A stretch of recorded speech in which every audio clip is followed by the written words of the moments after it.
biratangaje uko inama imwe yazimiriye kure ihangayikisha umwungeri nyamara afite ubushyo nategereza ko yizana niwe ufata iya mbere ndetse atuza yigaru imuhira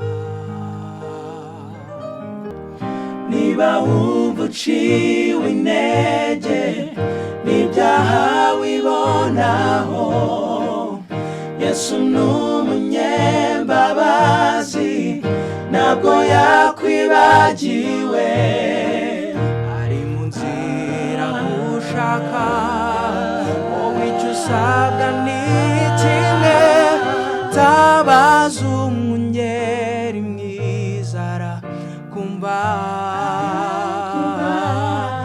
aragukunda ntabwo yagutakaza with fear and your heart is filled with fear but I know that His love for the broken heart and makes them new. He knows all of your cares and all your troubles are His own, and He will deliver you if you believe. And I said don't lose hope, don't lose hope, believe Him and do not fear, for He is your God. Trust the Lord. Being a light means this is SunTalk Podcast, and I'm Sunny. Where I work, we also do a lot of mental health awareness, as you may know. I don't have something which pushes me, so kuko ushobora no guha umuntu ijambo ryiza kandi rishingiye ku bana banyu kandi ibyo biraryoha cyane. And my mind was like I said wahala. Yeah. Chombwira mwana wanjye namenye ko ndi umunyabyaha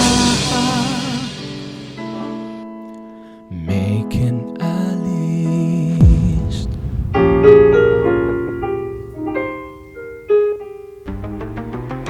I have power to identify who I want to become. Yeah.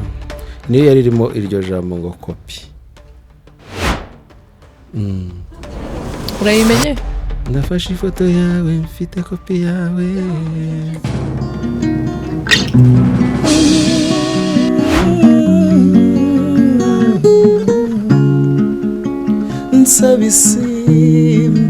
Now when you let it go to God's hands, that's when He comes out with a better version of your life. Wake up and let's do this. Yeah. Muraho neza, njye nitwa Sunny nk'ibisanzwe. Iyi ni SunTalk Podcast, and as you guessed, uyu munsi ni Ikinyarwanda turi bukoreshe. Ni karibu cyane, Imana ibahe umugisha. Abarebye ikiganiro cy'ubushize n'abagiye kureba iki ngiki, mugenda mufata icyayi, twatangiye twagiye.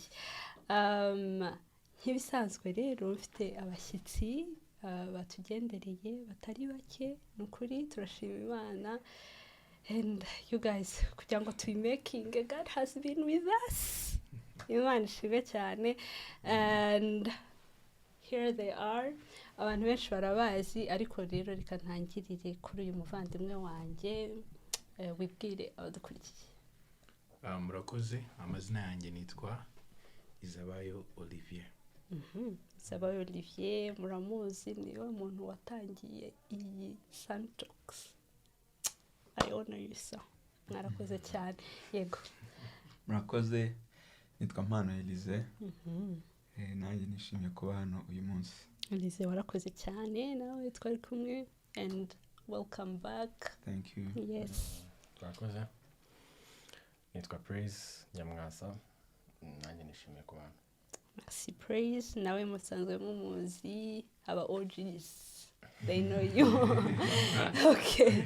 Yego. Murakoze, nitwa Jedeho Irakoze. nanjye nishimiye kuba hano muri yes urakoze cyane Gideon wakoze cyane kubona umwanya nawe barakuze cyane Gideon warahabaye aba bantu hano ni wabo and you guys I'm so blessed ko mwabashije ko mwabishoboye mukahagera Imana yaho umugisha cyane mbere yuko dutangire rero session yose murabibona dufite keyboard dufite n'abantu baririmba n'amajwi ari ready ariko mbere yuko dutangira byose praise badusengera amasengero Mana nziza Mana dukunda tugushimiye umwanya mwiza utugejejemo cyane kibi cyawe dushimiye kugira nk'icyorozo ko tugomba kubanga kugira tuvuge izina ryawe bityo turagusabye kugira ngo ibiza kubera hano byose bigushimisha ubane natwe ubane n'abumva cyane kibi cyacu ubwo kibi cyawe mu izina rya Yesu amen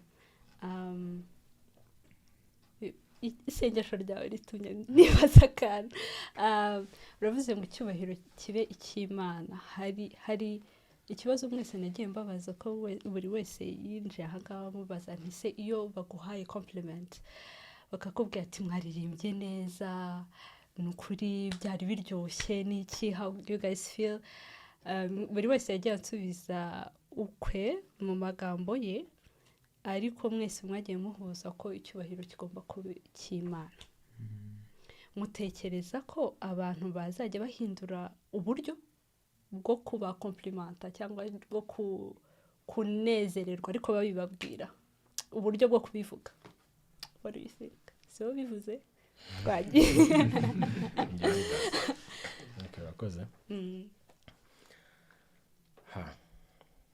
ntabwo wabuza abantu giving compliments bifite nabyo icyo bimarira nyiri kubikora ariko ikibazo biba icyo bimumariye icyo ari cyo sometimes hari ubwo ubimubwira aho kugira ngo bimufashe kuba motivated mu byo arimo ahubwo bikamutera pride aho rero ntekereza ariho haza ikibazo so ishingiro nyamukuru riri kubibwirwa ugomba kwandastandinga 100% yuko ibyo ashoboye byose atari we ku rwe ruhande ijambo ry'Imana riravuga ngo everything that is good under heaven comes from ntabwo niba ukantu byanditse ariko icyiza cyose gituruka ku Mana bityo rero ni gute wakwiratana ikintu kitari icyawe rero umaze gusobanukirwa ibyo ntabwo ikibazo kibi cy'ubikubwiye ahubwo kibi cyawe byaguteye kumva yuko uruta abandi cyangwa se ukoze ibintu bihambaye so numva ko icy'ingenzi cy'agaciro ari ukumenya yuko ibyiza byose bituruka ku Mana ibyo ukoze bagushimiye ari iby'Imana bityo ishimwe n'iribi ryawe ahubwo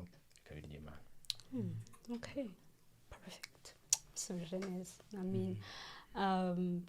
rero kugira ngo mujye mbashe kubaha compliment I love giving compliments as you know so rero reka dutangire n'indirimbo ya mbere Lize mujye kuturirimbira iyihe tujye guheraho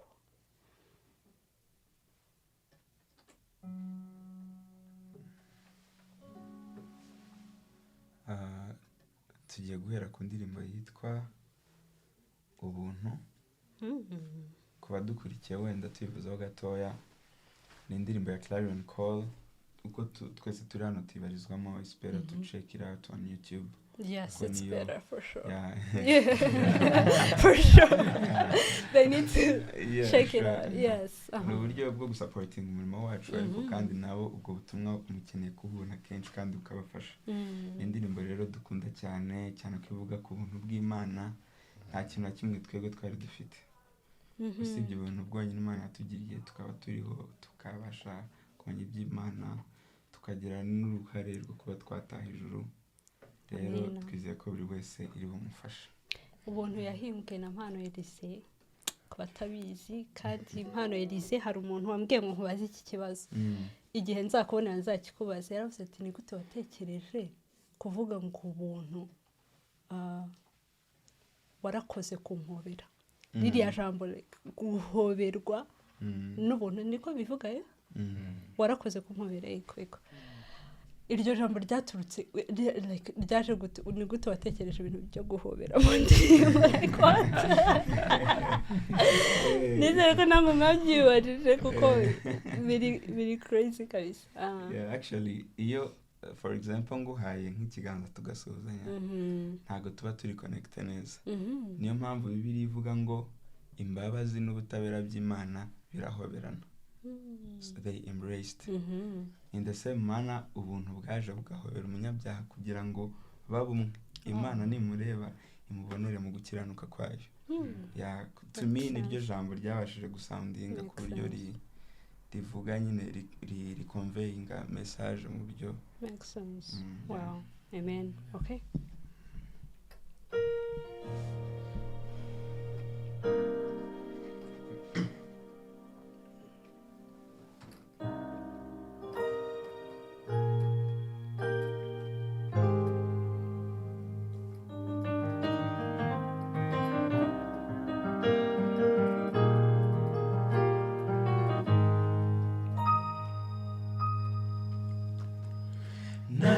Mfite umwenda munini sinari kubona uko mwishyura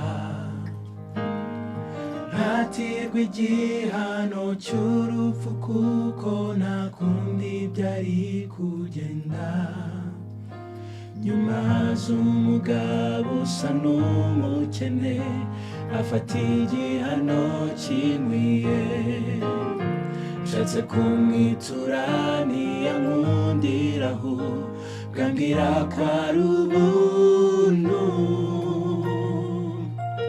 n'ubuntu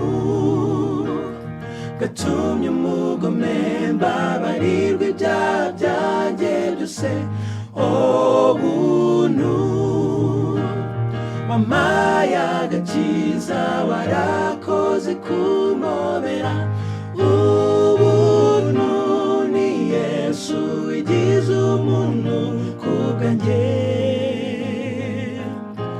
n'ubuntu. Ese ineza umwami yangiriye njye umuntu nayinganya iki nta kiguzi cyawana n'ibyo akora birenze ubwenge bwanjye umwuka mpumeka n'amarayika undinda ubinyishuje navuga iki buno butangaje buza mbere indirimbo nzahora ndirimba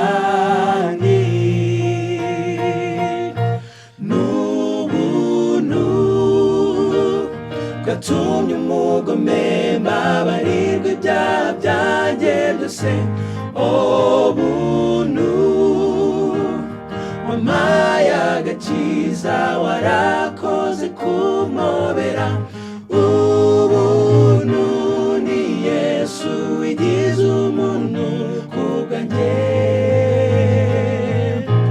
n'ubuntu gatumye umugome mbabarirwa ibyaha byanjye byose ubuntu wampaye agakiza warakoze kumobera ubuntu ni Yesu wigize umuntu kubwanjye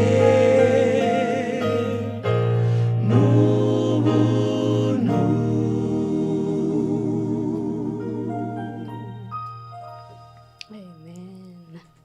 Amen, amen. Iyi ndirimbo hari ndetse yaje nyuma yambabarira. Yamuzasohotse yaje nyuma. Yarishe isa nk'ije ko explaininga ko twababariwe. It makes sense. It makes sense. Mbabarira turi gusaba imbabazi nyine Imana nitabarire ubwo rero ndiho ndanabararikira kujya kureba izo ndirimbo. Mbabarira ni indirimbo iri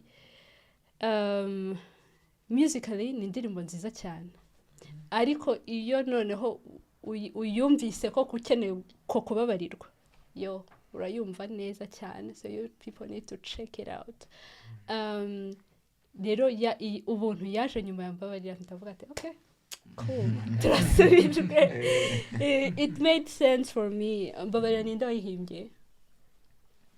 Maricaranye. Esa bijitaje. Yeah, it is a very very great song. babarana indirimbo nziza musubire mujye kuyireba. Ariko dukomeje Olivier, uri mu bantu batangije Clarion Call, maze ugirirwa ubuntu bwinshi, abahungu bose urabegeranije n'abakobwa benshi n'abandi bahungu benshi bahari. Ese wenda umuntu uri hanze ya Clarion Call uko abigetinga niko nawe bigetinga, like niko ubyumva ko nyine ubuntu bwo guhuza aba jeune benshi icyarimwe bari gukora umurimo w'Imana ntabwo ari ibintu byoroshye. Ujya like ubifiringa gute, ubibona gute? ntabwo njya mbifiringa cyane ngo numve ko ni byiza. Okay, ni byiza of course, ariko ntabwo ari credits mfata kuko njya mbireba nkabona ni byiza, nkabona nta kintu mu bushobozi bwanjye mfite cyatuma nkurura abantu nk'aba ngaba baririmba neza gutya. Ntabwo ari ibyanjye pe, ntekereza ko ari umugambi w'Imana. That's why najya mbitekereza mvuge ngo ibintu nakoze. Perfect. Ntekereza ko Imana ijya nk'undi jambo ryitwa orchestrating, ihuza ibintu bimwe na bimwe kugira ngo bifatanirize hamwe kutuzanira ibyiza nk'uko biri bivuga. Make sense. Orchestrating, murabona orchestra nyine. Mu Rwanda hari orchestra imara, ariko sinzi niba yaramaking agasense nka orchestra zo tujya tubona hanze bagenda bagahuza instruments zose n'abaririmba bose benshi kugira ngo bakore musique nk'iriya. So rero Imana ijya orchestrating ibintu nka biriya bibyara ikintu Kigali nk'iki ngiki. Ntekereza ko ariyo yabikoze obviously, ikabahuza mukaba mukorera imiziki iryoshye gutya, ariko iyi zamura hejuru, zamura Imana yacu hejuru. Indirimbo mugiye gukurikizaho ni iyihe? Indirimbo tugiye gukurikizaho ni indirimbo yitwa Sanga Umukiza. Ni indirimbo ya Clarion Call. Ngira ngo abasanzwe bakurikirana Clarion Call barayizi, ariko n'abatayizi ubwo bagiye kuyimenya, bumva ubutumwa cyane cyane wirimo.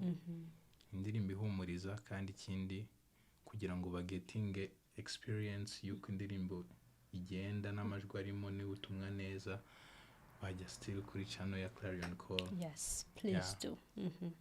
Okay.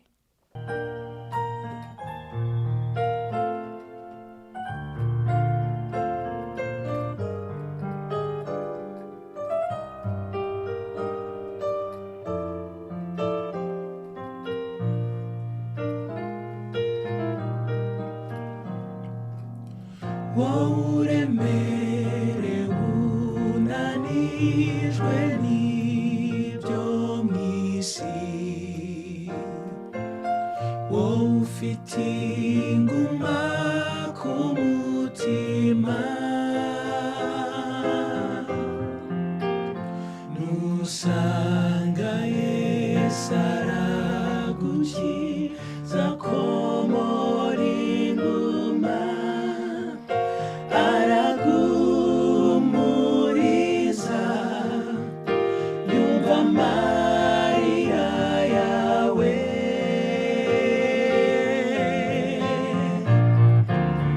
Sanga Umukiza w'imitima,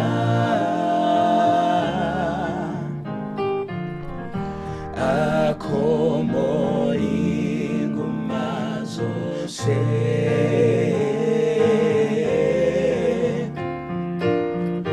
Mubwire ibikuruhije byose,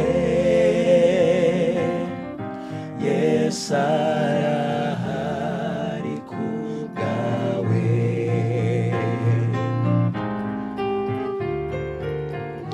Azi ibyo unyuramo byose,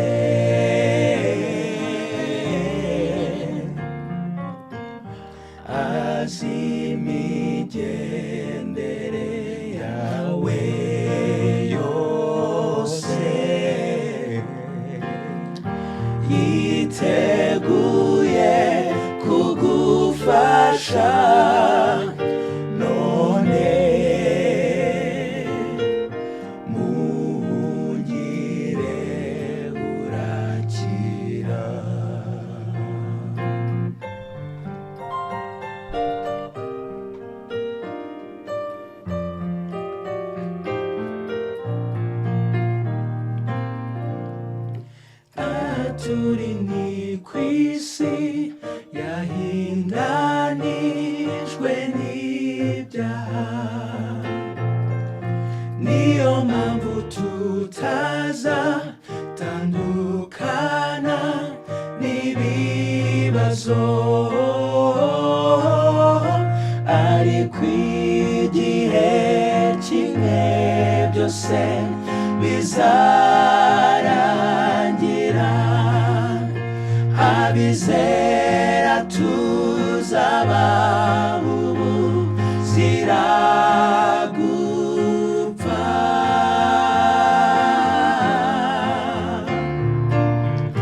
Sanga umukiza w'imitima,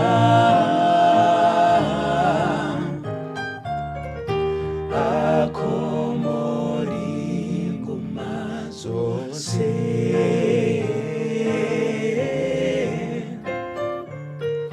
mubwira ibikuruhije byose,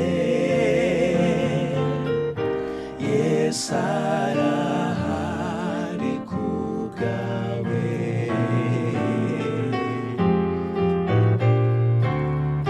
Azi ibyo unyuramo byose,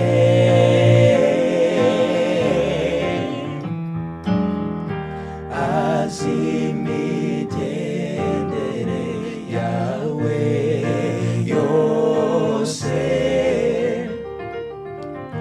yiteguye kugufasha none, muhungire urakira.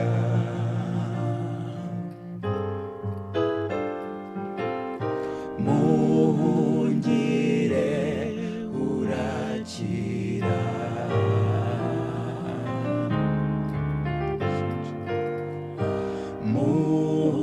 Muhungire urakira.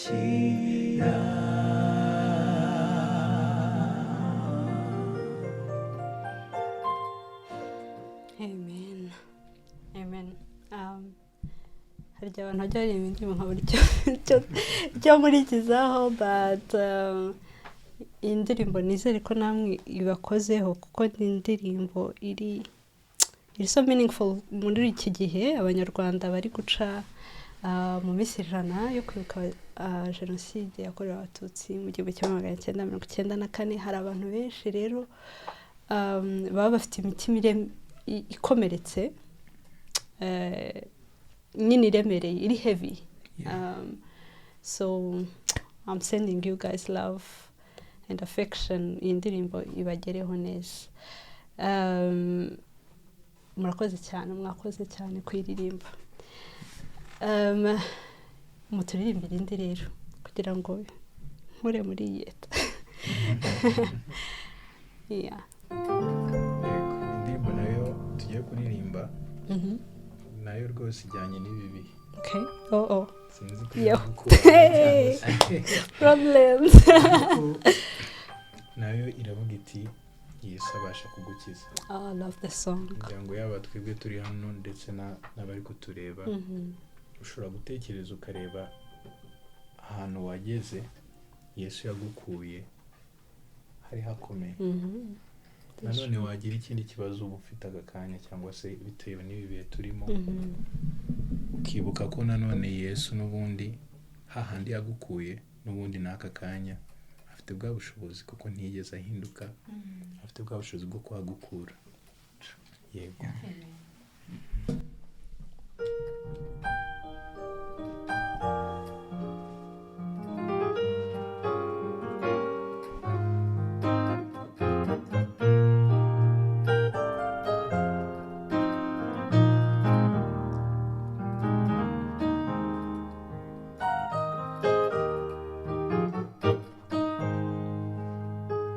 ubasha kubonanijwe n'ubuzima bugoye, ufite ibikomere mu mutima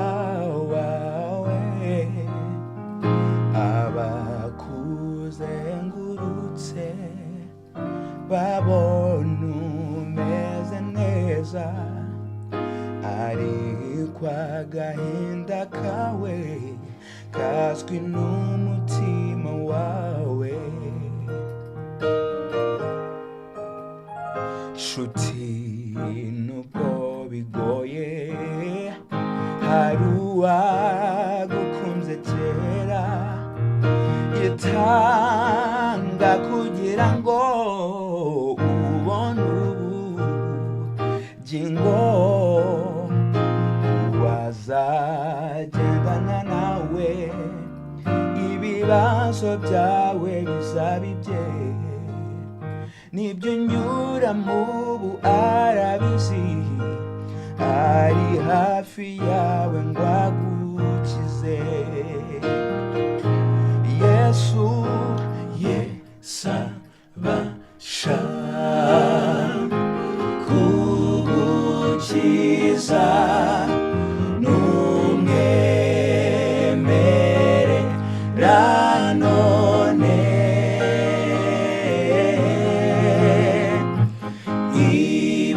ibiguca intege byose arabizi azagukiza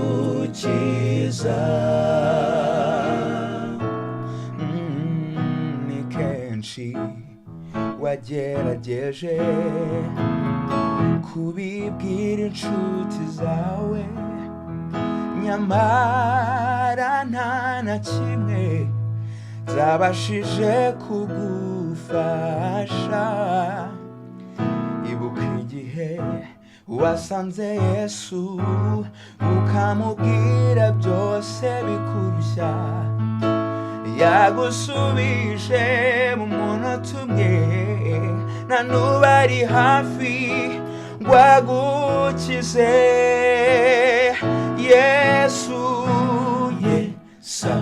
abasha kugukiza n'umwemerera none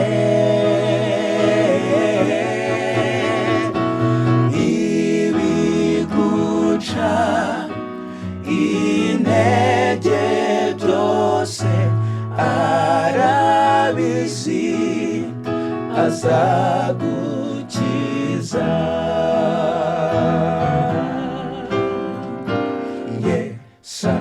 abasha kugukiza n'umwemerera none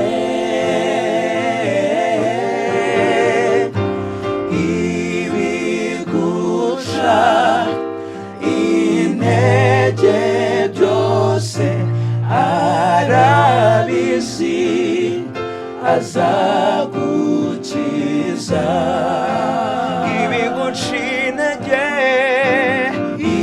ibiguca intege byose arabizi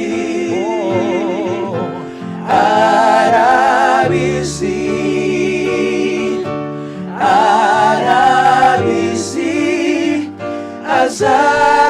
azagukiza n'umukiza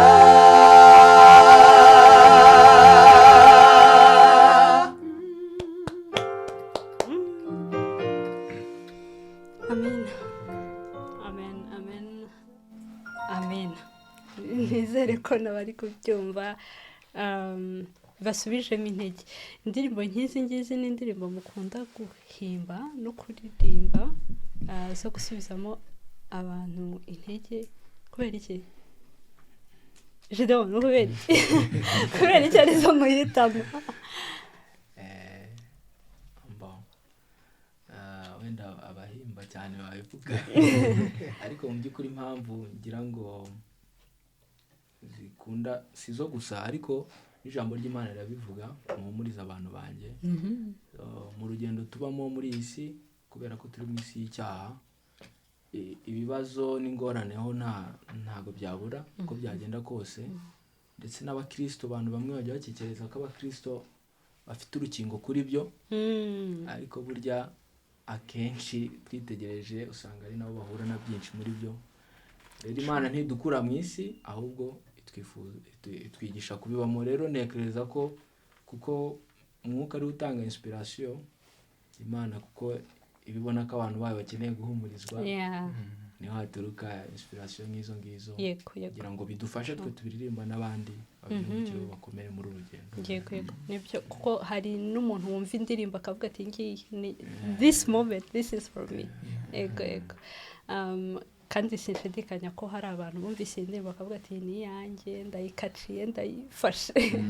Yego Imana igihe umugisha cyane abantu bahimba kuko baba bafite imbaraga zo kumanura ijuru ku bwacu, which is amazing. Praise ngiye guhera kuri wowe iki kibazo nanjye ndabaza kugisubizaho. Kuva kuva 2026 yatangira kugeza ubu ngubu tugiye kujya mu kwa gatanu, ni cyo kintu urimo kwiga kurusha ibindi, noneho ni iki uri kwiga kureka kurusha ibindi? Kandi twese turagisubiza, nanjye ntabwo nzi ibyo nsubiza. Okay, ni ikindi kwiga kurusha ibindi. What are you learning and what are you unlearning? Well, ikintu ndimo ndiga kurusha ibindi no mwaka is consistency. Okay. Consistency. How is it going? It's going pretty well. Okay. Hari bigira ups and downs. Ariko I am so determined to be consistent. Kubera ko ibintu byinshi abantu ubwo niyo twasa n'abavuye muri ibi turi kuvuga no mu buzima busanzwe, ibintu byinshi bituma abantu batagera ku bintu bashaka nuko they don't have the ability to be consistent. That's true. Rero I'm trying to be consistent. By'umwihariko ikindi kintu ngiye kuvuga, consistent with the word of God. Mbere ntabwo nabyumvaga, ariko uko twagiye twigana n'abavandimwe n'abandi yagiye mbyumva ko every single day ufashe umwanya ukiga ijambo ry'Imana bikugirira umumaro mu buryo ubona cyangwa utabona. Niyo ryaba ijambo rimwe gusa rifite imbaraga zo kugukiza. So I'm learning to be consistent with it.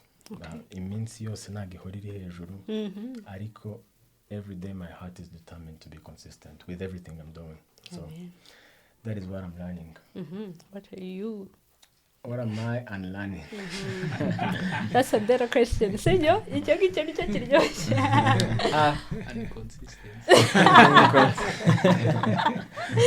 Oh God. Okay, what are you unlearning? Kubaza ibibazo bituma abantu batekereza. Don't worry, nanjye ndi kubitekereza. Ikintu ndimo ndashaka. Reka nyivuge. Uyu mwaka kandi ndashima Imana ko igenda ibimfasha. Okay. I'm unlearning kuryama neza. Oh man, that's a thing. Si ibintu byoroshye? Oya pe, biragoye n'Imana yabizi. Ariko njyewe bitewe n'ibintu na mbere nabaga ndi gukora byatumaga nica amasaha. Nkumva ko rero I used to think I'm a night person. Nkumva ko ndi umuntu uba productive nijoro. Njyambi burana na shede bakambwira turibeshye uzabigerageze mu gitondo. Yego. Ko nabigerageje mbona birakora. Rero I'm learning gutinda. I'm trying to be consistent with sleeping time. Okay. Yeah. That's good. That's very good. Elise. This question will go around. That's good. Ariko njyewe ikintu ndi kwiga ubu ngubu ni focus. Ariko wenda n'umuntu uri kunyumva bishobora kumugirira umumaro, kuko nabyumvise ko biremereye cyane umwaka utangira ndimo nganira n'umuntu nsanga tugomba kubara umunsi umwe. Yego. Buriya ufashe goals, for example, I want to achieve this, I want to buy a car, house, whatever. Cyangwa se bihera kuba productive mu kazi kawe. Niba utabashije kuba productive umunsi umwe, akenshi biterwa no kuvuga ati ibyo ntari bukora uyu munsi nzabikoresha. Rero nutangira gucountinga one day as one, as the only one you have, aho ngaho uzatangira kubyara umusaruro muri uwo munsi. Hanyuma ejo nawo nk'uko Bible bivuga neza, buri munsi ufite ibyabyo. Ejo nihagera ukora ibihashinzwe, noneho iby'uyu munsi ukareba ko wabikoze neza. Ubwo salot ni ukureba niba utascrollinze cyane, for example, ni ukureba nyine ko every details is well accomplished. Ubwo nyine absolutely I am unlearning, otherwise ndi kwiga rwose ndapfusha igihe. Okay, wow. Love that. Okay, Olivier. Okay. Hanze kari ngewe uri busoze kugira ngo kugira ngo numve ibyo bose batekereza, ariko kandi koko ibyo abavandimwe babiri bavuze byose turabihuje, kubera ko ikintu cya mbere icyo navuga ko I'm learning, navuga ko ari ikijyanye na time management. Kandi still ntabwo waba udafite focus ngo ukigereho, ntabwo waba udafite consistency still nacyo ngo ukigereho, kuko njya nkunda kubibona nkatwe nk'abadventiste w'umunsi wa karindwi, tuba turi suppose kugera Friday ibintu byose biri ku murongo, ku buryo winjira mu isabato umeze neza, bitunganye, uri free, akazi ntako wishe, cyangwa se amaproje hari ayo ugisigaranye gutanga mu byo ukora. Rero njya mbona akenshi icyo kintu kigiye kubaho bitangira nuko Sunday, kuko Sunday twe twizera ko ari umunsi wa mbere. Sunday cyangwa se Monday iyo utabaye productive, ntabwo Friday n'ubundi birayafecta, ugasanga ugeze icyo gihe. Rero byigisha isomo rikomeye cyane, kuko Imana yakoze kuva ku wa mbere kugeza ku wa gatandatu iraruhuka, ariko icyo gihe yarakoraga, kandi Imana ikorera ku murongo. So ikintu ndi kwiga no kuba nakora ibintu byose nk'uko mpano yabivuze, ndetse na praise, nkakora ibintu byose, ariko noneho hakaba mu gihe cyabyo, guhera ku wa mbere kugera ku wa nyuma. None ikindi bikajyana still n'ikintu yavuze cyo kuryama. Burya hari amasaha Imana yaduhaye yo kuryama, ntayo gukora. Amasaha meza yo kuryama arahari, kuko burya ngo umuntu waryamye mbere ya saa 4, guhera saa 4, umuntu waryamyeho amasaha 2 mbere ya saa 6 aba afite benefits nyinshi cyane. Amasaha 2 aruta andi yose waryama nyuma ya saa 6. Urumva bifasha ku umuntu nyine yaguma ari mu buzima bwiza kandi akaba productive.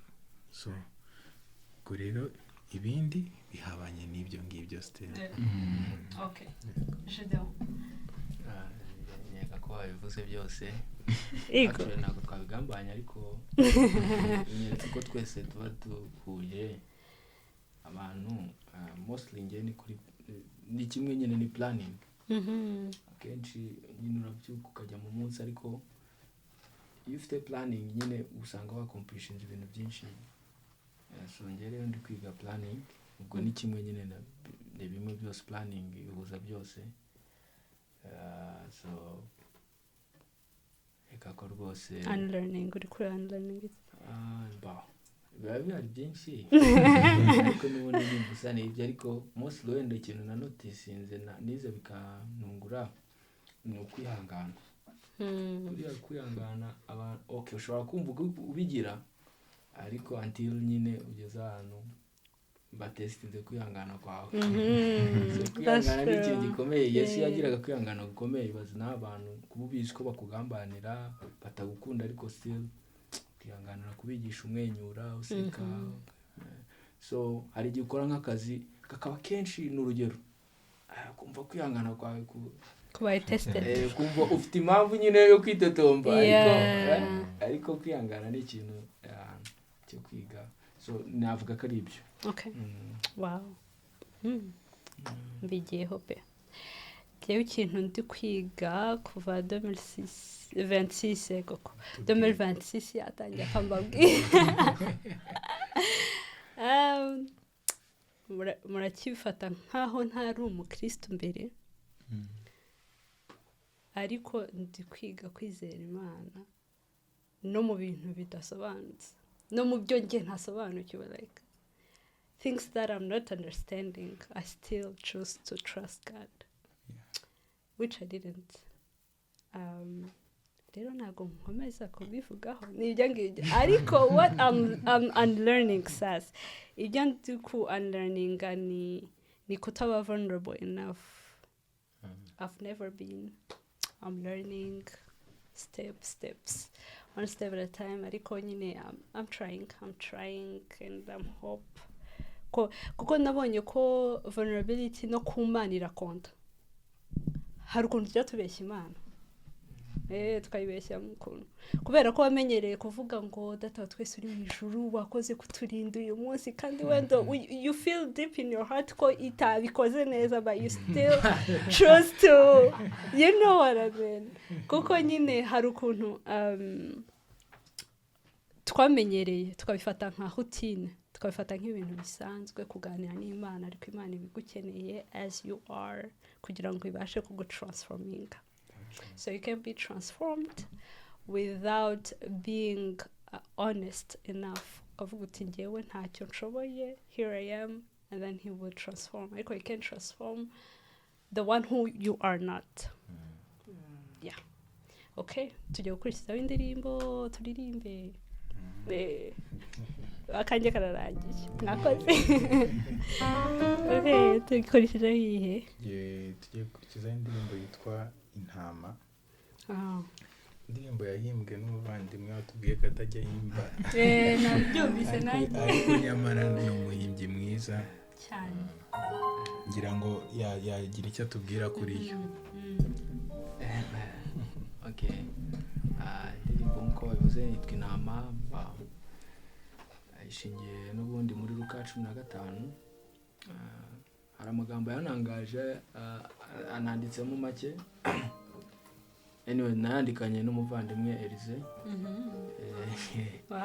yeah and then hari amagambo ari mu migani ya Kristo avuga urabona abantu baragiye kera ndababona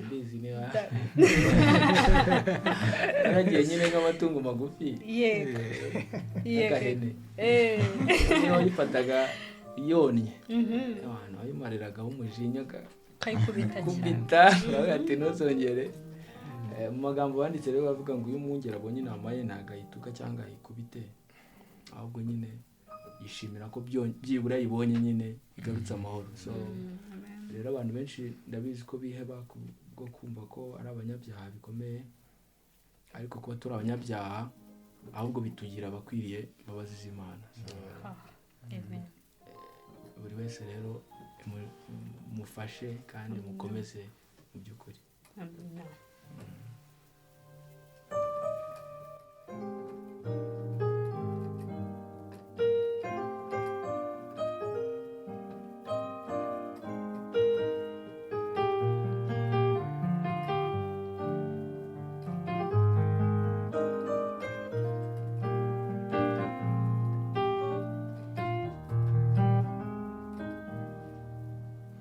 biratangaje uko inama imwe yazimiriye kure ihangayikisha umwungeri nyamara afite ubushyo nategereza ko yizana niwe ufata iya mbere ndetse atuza yigaru imuhira gutakaza imwe mu nama ze byamushenguye umutima bimuraza ijoro agenda hamagara mu ishyamba umunezero we no kumva ijwi ry'agatama ke ritakira haryumva kagatarura Yesu niwe mwungeri uwashaka ninjye nawe wagucyure mu rugo aho ugenewe kuba niba utakimenya inzira igusubiza imuhira tabaza umwungeri mwiza arakumva aragukunda ntabwo yagutakaza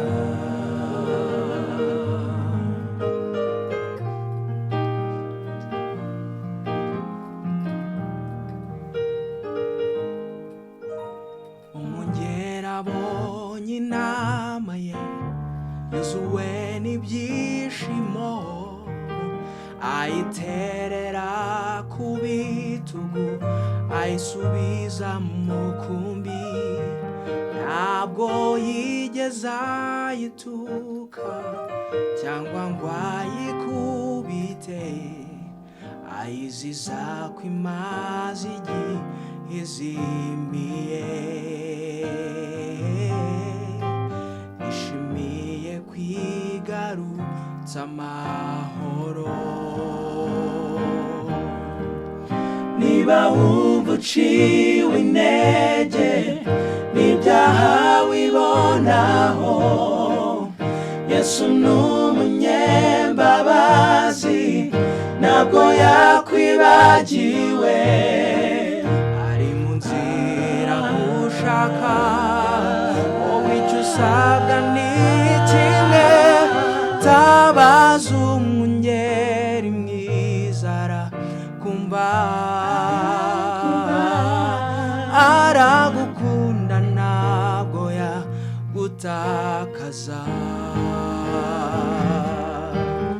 Yesu niwe mwungeri uwashaka ninjye nawe wagucyure mu rugo aho ugenewe kuba niba utakimenya inzira igusubiza imuhira tabaza umwungeri mwiza arakumva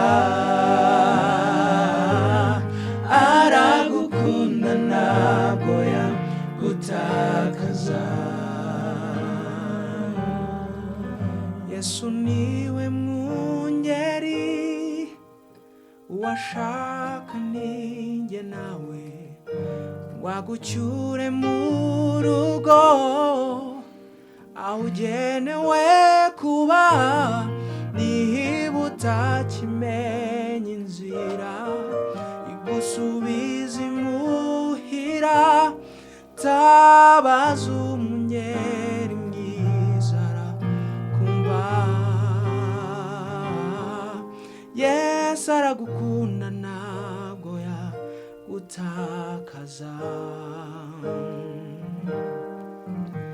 nibura wumva uciwe intege n'ibyaha byinshi wibonaho tabaza umwungeri mwiza arakumva Yesu aragukunda ntabwo yagutakaza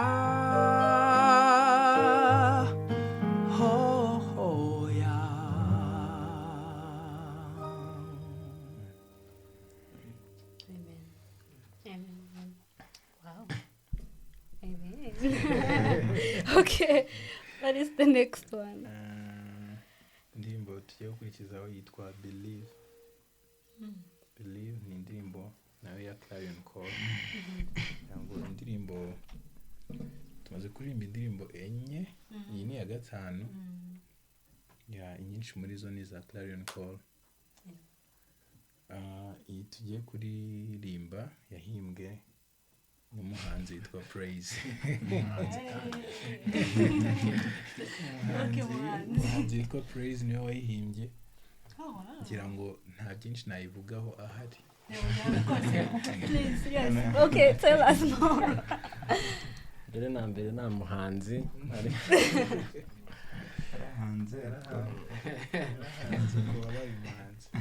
indirimbo Tubwire Praise. indirimbo nayihimbye nyishingiye muri Isaiah chapter 40. Hari ijambo ry'Imana rivuga ngo so do not fear for I am with you. Do not be dismayed for I am your God.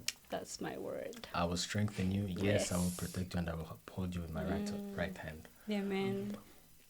Watubwiye mu kanya ngo I am fighting with trying to trust God even when it doesn't make sense. And this is what this song is about. Verse ya mbere abantu benshi bajya badasobanukirwa amagambo ariko ni umuntu uba wuzuye agahinda ubabaye abantu inyuma babona ko yishimye nyamara imbere she is breaking or he is breaking. And this song just tells you things that are impossible and tells you to believe when it doesn't make sense. So be blessed by this song and Amen. Yeah, abantu bajye bayireba amagambo arimo niba Imana iri kubwira yuko bagomba kuyizera Imana ishaka kuba yigirira icyizere. So this is what the song is about. Amen.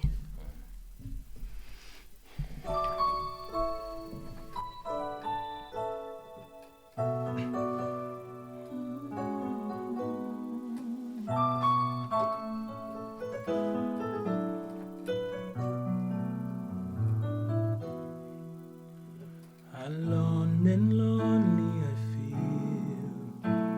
In silence the air just won't heal. I may seem with joy but within I bleed. I hear whispers of despair, echoes of dismay that lie bare. There's a shadow of a heartache over me. Indeed, there's God from above who cares in this field with life. I know that I should believe, but I'm weak. Don't lose hope, believe Him now, and do not fear, for He is your God. Trust His word, let faith be your guide, for He is right by your side, and He'll deliver you.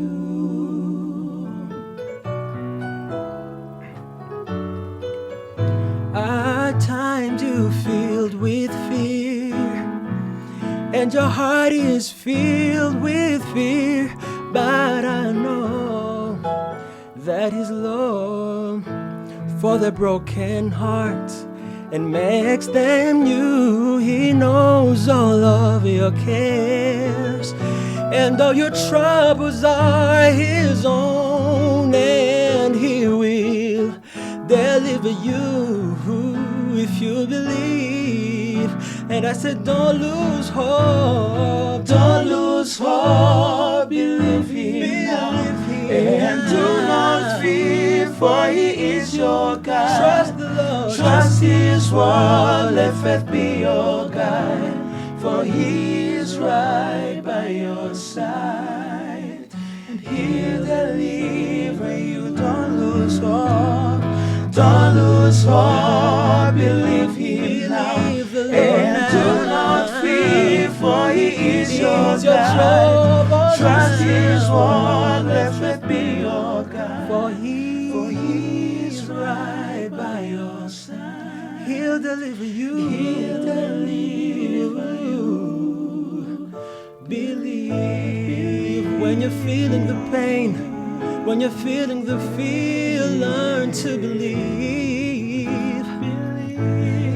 Learn to believe in the Lord when it doesn't make sense to you now. Believe.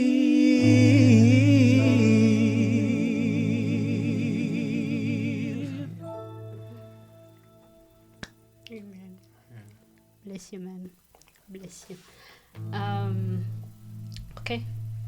I think that will be the last one. This coming song, yeah? Yeah.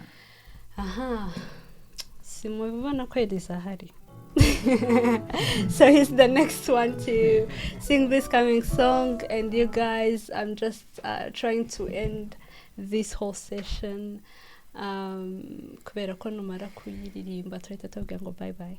So ndabashimiye cyane cyane cyane ariko ko mwitanze, ndabizi ko abantu bari babakeneye together. I know they saw those episodes, but they needed you together. I needed you together, and I'm blessed that you came in, and mbasabiye imigisha yose Imana igenera abayikunda, kuko ndabizi ko muyikunda, kandi nawe nkugenera nkusabira cyane ko Imana igusanga muri iyi session.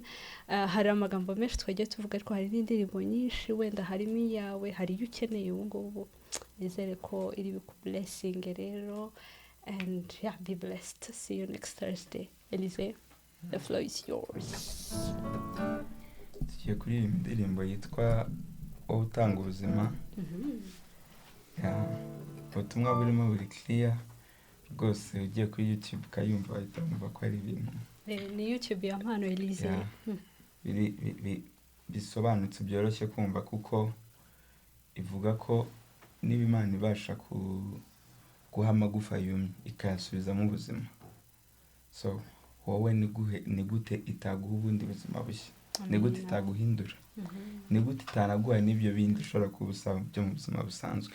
Amen. Iyi story iba muri Ezekiel, aho Imana yamubwiye ati hanura, ongera uhanure, kugeza igihe amagufa yari aryamye mu kibaya menshi ubuzima bwayagarutsemo. So we are praying that God may breathe life upon our lives again and again. Amen. Amen.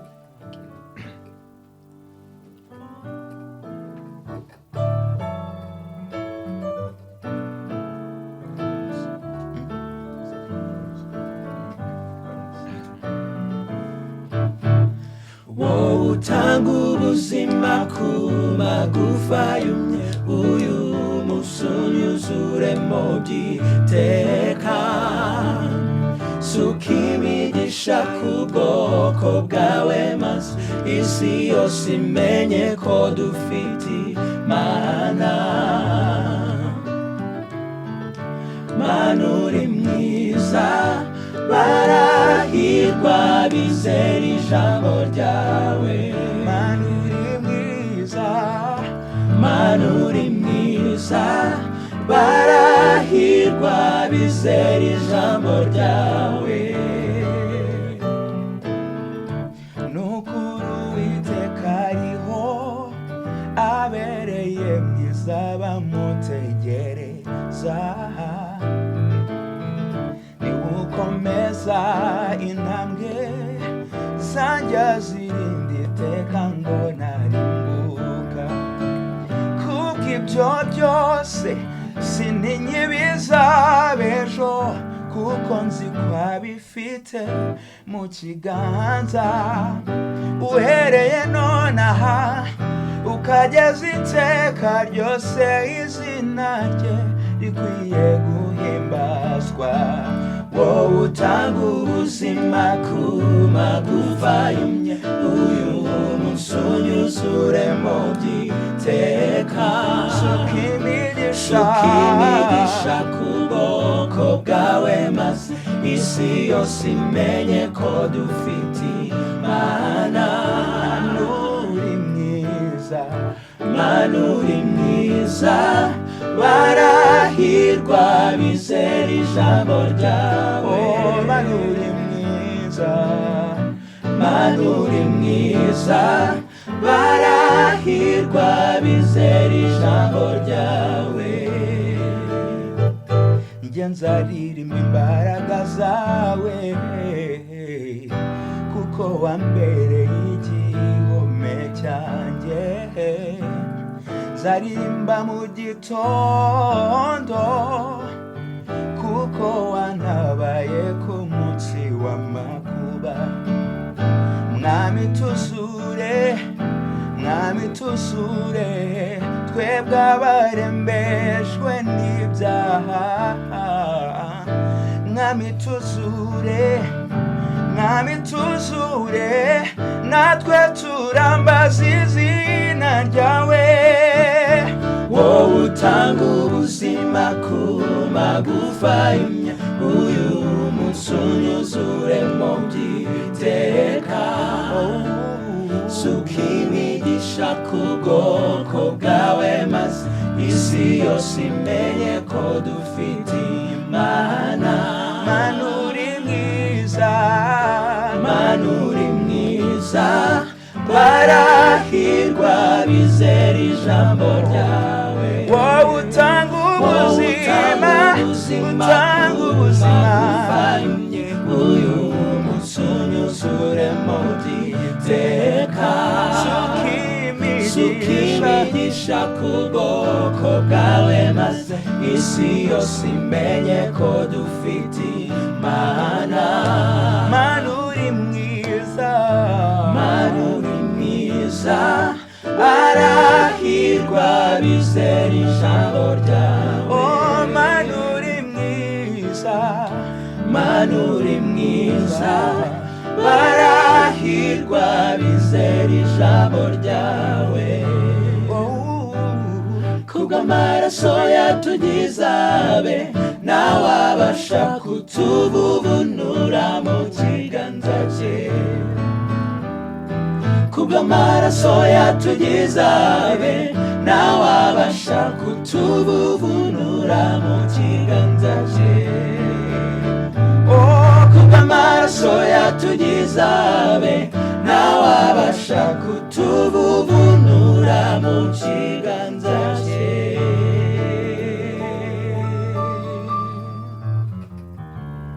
Amina, bye bye. Making a list.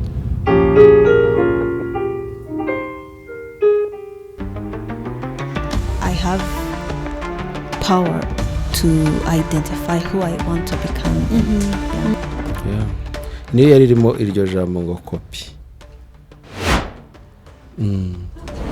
Urayimenye? Ndafashe ifoto yawe mfite kopi yawe.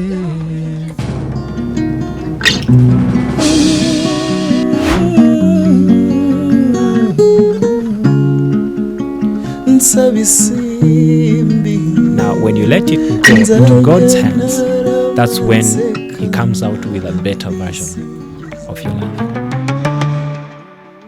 Wake up and let's do this. Yeah.